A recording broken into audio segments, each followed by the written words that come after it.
देखो, agricultural income होता क्या है? एग्रीकल्चरल इनकम होता है अगर हम कैश में भी रिसीव करें या फिर काइंड में करें। काइंड में करना मतलब कोई सामान मिल गया मेरे को, तो भी वो एग्रीकल्चरल इनकम है। एग्रीकल्चरल इनकम तीन चीज को कहते हैं। It may B rent received from the land situated in India and used for agricultural purpose. Agricultural income तीन जगह से ही आ सकता है। पहला, मेरा जो लैंड है वो इंडिया में है और हम उस लैंड को किसी को लेट आउट कर दिए हैं रेंट में, और वो इंसान उस लैंड को सिर्फ एग्रीकल्चरल पर्पस के लिए ही यूज करता है।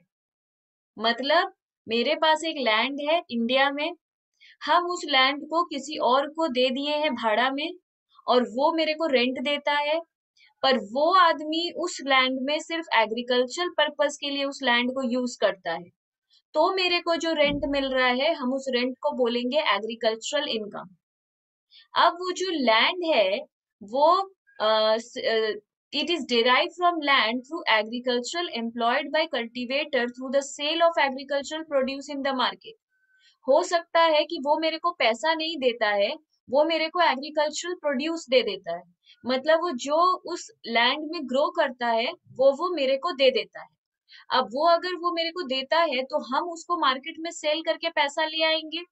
उस एग्रीकल्चरल प्रोड्यूस को हम सेल कर देंगे मार्केट में। तो हम उस एग्रीकल्चरल प्रोड्यूस को भी क्या बोलेंगे? मेरा एग्रीकल्चरल इनकम। थर्ड है, it may be derived from farm building requires for agricultural income. अगर मेरा कोई फार्म बिल्डिंग है, फार्म हाउस जो होता है एग्रीकल्चरल लैंड के बगल में, वैसा अगर मेरा कोई फार्म बिल्डिंग है और उससे हमको किसी भी तरीके का इनकम आता है उस फार्म बिल्डिंग से, तो भी वो मेरा एग्रीकल्चरल इनकम है। इसके बाद हम लोग को बोल रहा है कि three types of income treated as agricultural income. तीन तरीके के इनकम को हम लोग एग्रीकल्चरल इनकम कहते हैं। पहला, rent should be derive from land. मेरा जो रेंट आना चाहिए वो लैंड से ही आना चाहिए, किसी घर से नहीं। हम कोई घर लेट आउट करे हैं तब हाउस प्रॉपर्टी में टैक्सेबल होता है। अगर हम लैंड लेट आउट किए हैं, लैंड किसी को भाड़ा में दिए हैं, तब उस रेंट को हम लोग बोलेंगे agricultural income. Land should be situated in India. वो लैंड हम लोगों का इंडिया में ही होना चाहिए, और वो लैंड सिर्फ एग्रीकल्चरल पर्पस के लिए ही यूज होना चाहिए। तो मेरा जो रेंट आएगा वो सिर्फ लैंड से ही आना चाहिए, वो लैंड मेरा इंडिया में होना चाहिए, और वो लैंड एग्रीकल्चरल पर्पस के लिए ही यूज होना चाहिए। तब हम बोलेंगे मेरा एग्रीकल्चरल इनकम है। एग्रीकल्चरल इनकम किसको किसको कहते हैं? ये एग्जाम में बहुत बार 5-6 मार्क्स का थ्योरी ही आ जाता है कि right any 5 examples of agricultural income. तो कोई भी 5-6 लिख सकते हैं, जितने मार्क्स का उतना पूछेगा। तो किसको किसको हम लोग बोलेंगे? पहला, when a person let out his land for agricultural purpose, the rent received from land is agricultural income। तो अगर हम अपना कोई लैंड लेट आउट किए हैं और मेरे को एग्रीकल्चर वो उसको एग्रीकल्चर पर्पस के लिए यूज करता है, तो मेरे को जो रेंट मिलता है हम उसको बोलेंगे अपना एग्रीकल्चरल इनकम। व्हेन लैंडलॉर्ड और tenant grow a product and sells it in the market. अगर हम खुद उस लैंड में कुछ ग्रो करते हैं, लैंडलॉर्ड मतलब ओनर खुद उस लैंड में कुछ ग्रो करता है और फिर उसको मार्केट में जाके बेच देता है, तो भी वो उसका एग्रीकल्चरल इनकम है। या फिर जैसा कि हम बोले थे, टेनेंट उसमें कुछ ग्रो करता है, मेरे को वो दे देता है। सोचो वीट ग्रो किया, वीट मेरे को दे दिया, हम जाके उसको मार्केट में बेचे, तब भी एग्रीकल्चरल इनकम है। थर्ड है salary and share of profit received by a partner from a firm agreed in agricultural operation.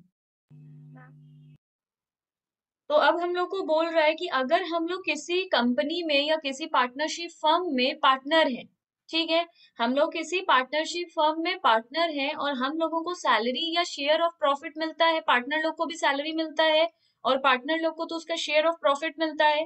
और अगर वो फर्म एग्रीकल्चरल ऑपरेशन करता है, वो वाला जो पार्टनरशिप फर्म है वो एग्रीकल्चर का काम करता है और हम लोग उसमें पार्टनर हैं और हम लोगों को सैलरी या प्रॉफिट मिल रहा है, तो वो एग्रीकल्चरल इनकम है। इंटरेस्ट भी अगर कोई रिसीव कर रहा है और एग्रीकल्चरल फर्म है, मतलब अगेन सैलरी मिले, शेयर ऑफ प्रॉफिट मिले या इंटरेस्ट मिले, कुछ भी हम लोग को मिले, और हम लोग को जहां से मिल रहा है वो वाला फर्म एग्रीकल्चर का काम करता है, then it is agricultural income. Income shared by the owner of a tea garden by selling tea grown by him. अगर हम अपने ही गार्डन में टी ग्रो करते हैं और फिर उस टी को सेल करते हैं, तो वो मेरा एग्रीकल्चरल इनकम है। Profit made on sale of standing crop. Standing crop होता है वीट, ये सब कुछ स्टैंडिंग क्रॉप बोलते हैं। जो खेत में हम लोग देखते हैं लंबा लंबा, सरसों का खेत में देखते हैं लंबा लंबा स्टैंडिंग क्रॉप रहता है, जो खड़ा खड़ा जैसा क्रॉप रहता है, तो वो सरसों का या फिर वीट का, ये सारा चीज का अगर हम लोग बेचते हैं तो एग्रीकल्चरल इनकम है। उसके बाद बोल रहा है compensation receive from the government for sale of agricultural land. अगर हम लोग एग्रीकल्चरल लैंड बेचते हैं तो उसके लिए जो भी पैसा गवर्नमेंट से मिलता है वो एग्रीकल्चरल इनकम है। अगर हम लोग का agricultural income damage, agricultural land damage हो जाता है, सोचो हेल स्टॉर्म आया, हेल स्टॉर्म मतलब बाढ़ आया, हवा का जो बहुत तूफान जैसा जो आता है, वो हम लोग का आया, और वो आने की वजह से हम लोग का एग्रीकल्चरल लैंड डैमेज हो गया, तो इंश्योरेंस कंपनी से जो भी पैसा मिलेगा वो एग्रीकल्चरल इनकम है। Compensation received for keeping the position of agricultural land, same चीज है। एग्रीकल्चरल लैंड अगर हम लोगों को, इसके बाद बोल रहा है व्हेन डेन्यूडेड पार्ट्स, डेन्यूडेड पार्ट्स मतलब इनफर्टाइल पार्ट। सोचो कोई ऐसा लैंड है जिसमें कुछ ग्रो नहीं हो सकता, वो इनफर्टाइल है, वो ऐसा लैंड है जिसमें जो बंजर जमीन होता है वैसा कोई जमीन था, तुमने उसमें एफर्ट मार के उसे कुछ भी करके उसे उसे फर्टाइल बनाया, उसको ग्रो करने के लायक बनाया तुम लोगों ने, फिर उसमें कुछ ग्रो हुआ, तो उसके लिए वो एग्रीकल्चरल इनकम है। क्यों? क्योंकि वैसे भी उसमें कुछ ग्रो नहीं हो रहा था, हम उसमें मेहनत करके, वो तो वेस्ट लैंड था, वो तो बेकार लैंड था, हम उस पे मेहनत करके सब्सिक्वेंट ऑपरेशन करके उससे कुछ ग्रो करवाए हैं, तो वो मेरा एग्रीकल्चरल इनकम है। Income from sale of tobacco leaves, tobacco जो सिगरेट में यूज होता है वो लीफ ग्रो करके बेचना is agricultural income. When there is no market for sugar cane then income from jaggery.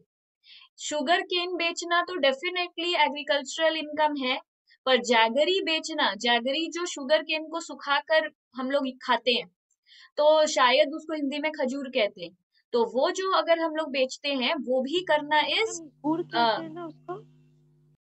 हाँ, तो उसको बेसिकली गुड़ कहते हैं। तो जैगरी बेचना इज ऑल्सो एग्रीकल्चरल इनकम।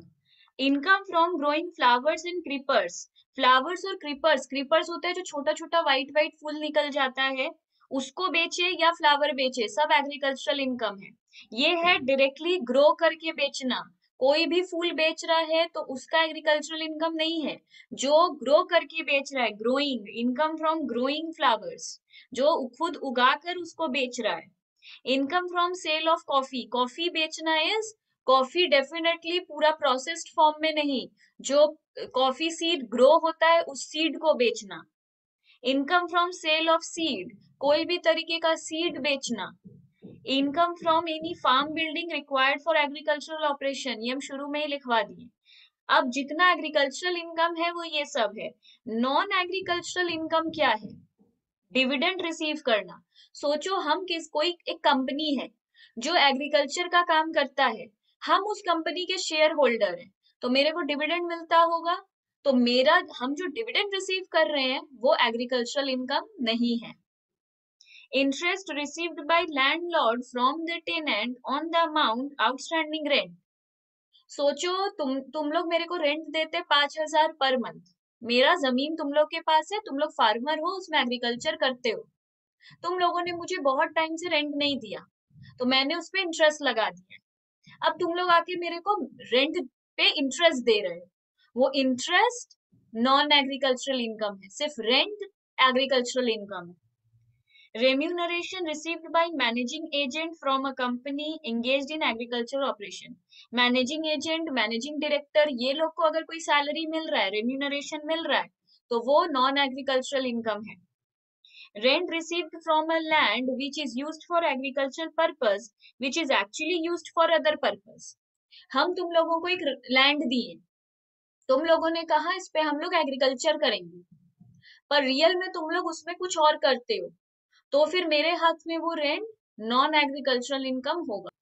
इसके बाद बोल रहा है income by way of selling rice, rice बेचना is non agriculture income. Rice, wheat बेचना या फिर सिर्फ गेहूं बेचना इज एग्रीकल्चर, बट राइस बनाने तक वो काफी प्रोसेस हो जाता है, जो राइस हम लोग खाते हैं, तो राइस जो मार्केट में बिकता है वो एग्रीकल्चरल इनकम नहीं है। शुगर बेचना एग्रीकल्चरल इनकम नहीं है, क्योंकि शुगर बहुत प्रोसेस के बाद बनता है, वो फैक्ट्री में घुस चुका होता है। सिर्फ शुगर केन और जैगरी तक एग्रीकल्चरल इनकम है। सेलिंग ट्रीज, पेड़ बेच देना, फ्रूट बेचना, flowers which grow automatically on the land and not by any human effort. जैसे अगर कहीं पर हम लोग आम का वो ऐसे ही फेंके थे, आम का जो सीड होता है वो ऐसे ही फेंक दिए थे खिड़की के बाहर, कोइंसिडेंट मेरा वहां पे एक प्लांट उग गया, पेड़ उग गया, मैंगो ट्री हो गया, अमरूद का पेड़ हो जाता है, किसी भी तरीके से एक पेड़ ग्रो हो गया है। अब हम लोग उस चीज को बेच दिए, उस पेड़ को बेच दिए या उससे जो मैंगो आया उसको बेच दिए, तो वो ऑटोमेटिकली ग्रो हुआ है, हम उसमें एफर्ट नहीं दिए थे, बारिश वारिश हो रहा था, मिट्टी सपोर्टेबल था, हम सीड उसमें फेंके, पेड़ उग गया। बहुत बार किसी के घर के बाहर पेड़ उग जाता है, वो उसको बेच दिया, then it is non agricultural income, क्योंकि हम उसमें कोई भी एग्रीकल्चरल ऑपरेशन नहीं किए।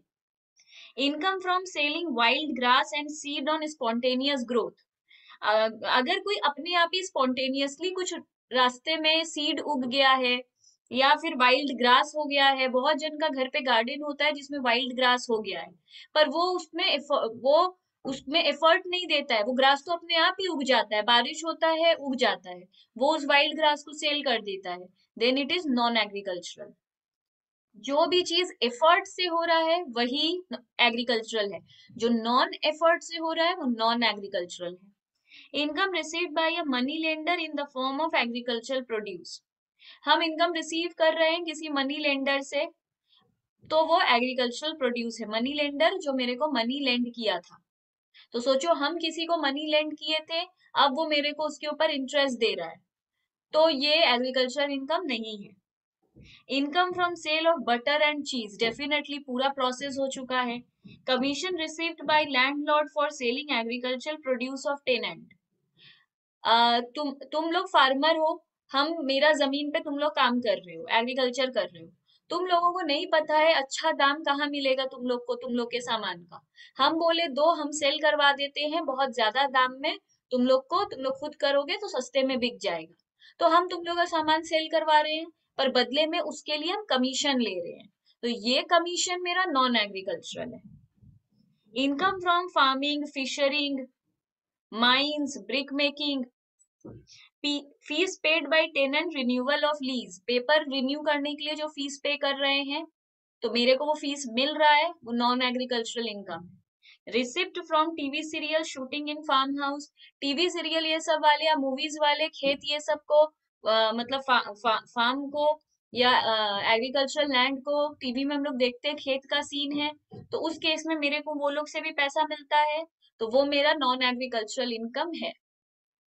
उसके बाद बोल रहा है income partially agricultural and non partial agriculture, कुछ खर्चे को ये लोग क्या किया है, पार्टली बोला है एग्रीकल्चर है, पार्टली बोला है नॉन एग्रीकल्चर है। ऐसा कौन सा है आगे देखो। रबर अगर सेल करते हैं तो 65% एग्रीकल्चरल माना जाता है, 35% नॉन एग्रीकल्चरल माना जाता है।